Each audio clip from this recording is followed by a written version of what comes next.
एक लड़का जिसे सबने रिजेक्ट किया, गांव ने, उसके खुद के गांव के लोगों ने उसे रिजेक्ट किया। यहाँ तक कि जब वो पैदा होने वाला था तो उसके पैदा होते ही सबने जब उसके पैदा होते ही उससे रिजेक्ट करना शुरू कर दिया था। सब ने सोचा हमें इससे खतरा है और सब उससे दूर दूर रहने लगे। आज मैं आपको बताने वाला हूँ नरूटो की कहानी और वो 5 लेसन्स जो मैंने नरूटो की स्टोरी से सीखे हैं, जो आपको भी सुनने चाहिए और जो आपको भी हेल्प करेंगे अपनी लाइफ में अच्छा करने में।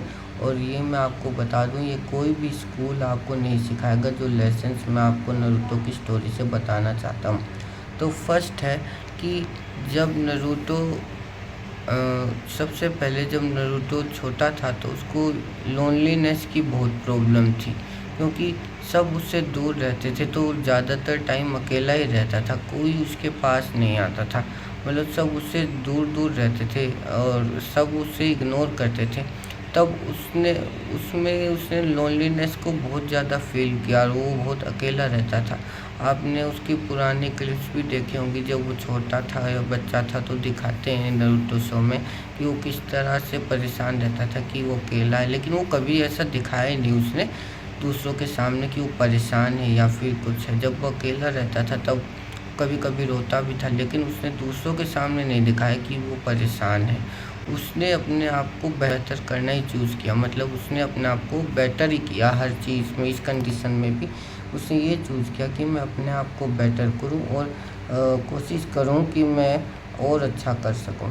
और दूसरा था कि जब पेन ने पूरा गांव बर्बाद कर दिया, तब पेन ने पूरा गांव ही बर्बाद नहीं किया, यहाँ तक कि नारुतो के जो फेवरेट सेंसे हैं उनको भी मार दिया, यानी जिराया सेंसे उनको भी मार दिया। तब भी नारुतो के पास पूरा हक था कि उसका पूरा गांव भी बर्बाद कर दिया पेन ने। उसके बिल्कुल जो फेवरेट टीचर सेंसे हैं उनको भी मार दिया, तो नारुतो के पास पूरा राइट था कि वो रिवेंज ले, लेकिन उसने रिवेंज लेना नहीं सोचा, रिवेंज लेने के बारे में नहीं सोचा। उसने सोचा कि मैं इसकी कहानी के बारे में सुनना चाहता हूँ और उसने उससे उसकी कहानी के बारे में पूछा कि ऐसा क्या हुआ कि तुम ऐसे बन गए, तुम भी जिराया सर के स्टूडेंट थे, मैं भी जिराया सर का स्टूडेंट हूँ, तो ऐसा क्या हुआ तुम्हारी लाइफ में जो तुमने ये सब चूज़ किया। तो उसने उसकी कहानी सुनी, तो मतलब कि उस एज में, जिस एज में नारुतो ने उससे वो स्टोरी पूछी और वो सब, उस टाइम इतनी मैच्योरिटी का होना भी एक बहुत ही अलग लेवल का चीज़ लगती है मेरे को। और मेरे को ये सब मतलब कि नारुतो में उस टाइम पे ये सब तरह की नॉलेज होना और ये उसको रिवेंज की जगह ये चूज़ करना कि मैं पेन की स्टोरी सुनूंगा ना कि रिवेंज को चुनूंगा, ये मेरे लिए बहुत एक अच्छा लेसन था, मेरे को बहुत अच्छा लगा। और यहाँ तक कि उसने अपने गांव वालों को भी माफ़ कर दिया। उसने कभी ये नहीं सोचा कि मैं बड़ा होकर इनसे कुछ रिवेंज वगैरह लूँगा, इन्होंने मेरे साथ ऐसा किया है। उसने उनको बचाया, बल्कि उस गांव का वो हीरो बना उन सब के लिए। तीसरा लेसन ये है कि जब सबने उसने अपना प्रॉमिस निभाया। प्रॉमिस कैसे निभाया, जब जब सासुके को लाना सबको इम्पॉसिबल लग रहा था, सबने कह दिया था कि अब उसको लाना तो बहुत इम्पॉसिबल है, सासुके तो बहुत मुश्किल है या इम्पॉसिबल है, कभी कोनोहा विलेज वापस ही नहीं आएगा। तब उस टाइम नारुतो ने साकुरा से प्रॉमिस किया और ये अपना गोल बनाया कि मैं सासुके को ज़रूर वापस लाऊंगा, क्योंकि नारुतो का एक मोटो है कि जो बात कह दी उसे कह दिया और उसे पूरा ज़रूर करना है। ये हम एनिमे में भी देख सकते हैं, जो नारुतो ने कहा है उसे पूरा ज़रूर किया है, चाहे वो अपना खुद का ड्रीम हो या फिर कोई और बात हो, नारुतो ने ज़रूर उसको पूरा किया है। नारुतो की लोनलीनेस के बारे में एक बात और बताना चाहूँगा मैं आपको कि शायद कितने ही बर्थडे नारुतो ने अपने अकेले सेलिब्रेट करे होंगे, शायद वो कभी बीमार भी हुआ होगा तो अकेला ही रहा होगा वो। पर हमने देखा है कि कभी एनिमे में भी कि उसने अपने बर्थडे भी सेलिब्रेट अकेले ही करे हैं और शायद कभी वो बीमार हुआ होगा तो भी वो अकेला ही रहा होगा। पर ये सब चीज़ें देख के एक बार को तो दिल टूट जाता है, लेकिन जो इस फेज़ में भी अकेला चलता रहता है वो स्ट्रॉन्ग बन जाता है और वो मतलब फिर वो कभी रुकता नहीं है और वो अपने ड्रीम को ज़रूर पूरा करता है। ये हम नारुतो की स्टोरी से ज़रूर सीखते हैं और देखते भी हैं कि नारुतो कभी रुका नहीं, उसके सामने लोनलीनेस थी और उसके सामने इतने सारे लोग थे जो उसको इग्नोर कर रहे थे और उससे हेट कर रहे थे, लेकिन फिर भी इन सब चीज़ों ने उसे रोका नहीं, बल्कि उसकी विल को, उसके ड्रीम को पाने की उसकी जो शक्ति को और स्ट्रॉन्ग बनाया। तो हम ये लेसन सीख सकते हैं कि कुछ भी हो जाए हमें रुकना नहीं है। लोनलीनेस बस एक फेज है लाइफ का, कोई परमानेंट एड्रेस नहीं, और हम इससे ज़रूर लड़ सकते हैं और एक दिन ज़रूर जीत सकते हैं। नरूतो को कितनी बार लोगों ने कहा है कि तू और होकागे ऐसा कभी नहीं होगा।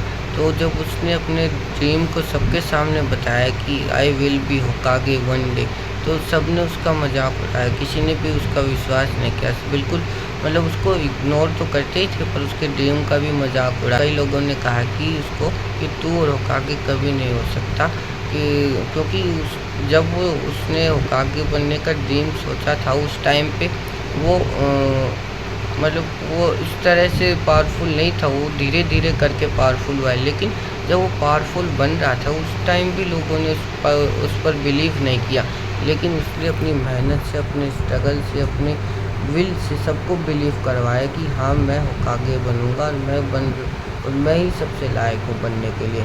तो हम ये सीख सकते हैं कि आपके आसपास के लोग, फैमिली, रिश्तेदार, दोस्त कुछ भी कहें, अगर आपको सच में बिलीव है अपने ऊपर, तो आप वो चीज़ ज़रूर कर पाओगे जो आपने सोच रखी है।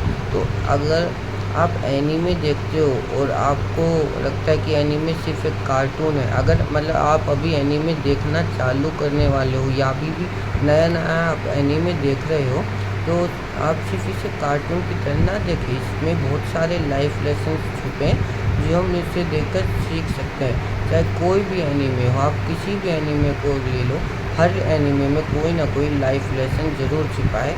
और जितने भी शोनन एनीमे हैं उनमें लगभग ऐसा ही होता है कि जो एमसी होता है, सभी में तो नहीं, लेकिन जिनको मैंने देखा है उनमें देखा है मैंने कि जो एमसी होता है उसको पहले सब रिजेक्ट करते हैं कि ये पावरफुल नहीं है, सब उस पर हंसते हैं, उसका मजाक उड़ाते हैं, उस पर कोई बिलीव नहीं करता। लेकिन वो अपनी स्ट्रॉन्ग विल से, अपनी डिज़ायर से और अपने ड्रीम से अपने आप को पावरफुल बनाता है और सबको विश्वास दिलाता है हाँ मैं पावरफुल हूँ और मैं वो अचीव कर सकता हूँ जिसका मैंने ड्रीम देखा है। चाहे आप लूफ़ी को देख लो, लूफ़ी की तो जर्नी अभी चल रही है, लेकिन अभी तक जो हमने स्टोरी देखी है उससे हमें पूरा बिलीफ है कि हमारा जो लूफ़ी है वही किंग ऑफ द पायरेट्स बनेगा। और चाहे आप और कोई देख लो, एस्टा को देख लो, ब्लैक क्लोवर के, चाहे आप किसी और को देख लो, सब अपनी जर्नी में धीरे धीरे करके पावरफुल होते हैं और धीरे धीरे करके सब अपने आप पर तो उन्हें पूरा बिलीव होता ही है, लेकिन अपने आसपास वालों को भी वो बिलीव करवा देते हैं कि हाँ मैं वो कर सकता हूँ जो मैंने सोचा है, जिसका मैंने ड्रीम देखा है। तो आपसे भी मैं ये कहना चाहूँगा कि आप अपने आसपास वालों पे ध्यान मत दीजिए और अपनी ड्रीम पे फोकस करिए। आप भी एक दिन वो सब अचीव करेंगे जिसका आपने ड्रीम देखा है। तो इसी बात के साथ में और इन्हीं 5 लेसन्स के साथ में मैं आपसे कहना चाहूँगा कीप गोइंग और don't stop believing in yourself. और कल मिलते हैं एक नए एनीमे के ड्रामा के साथ में। तत्ते बायो।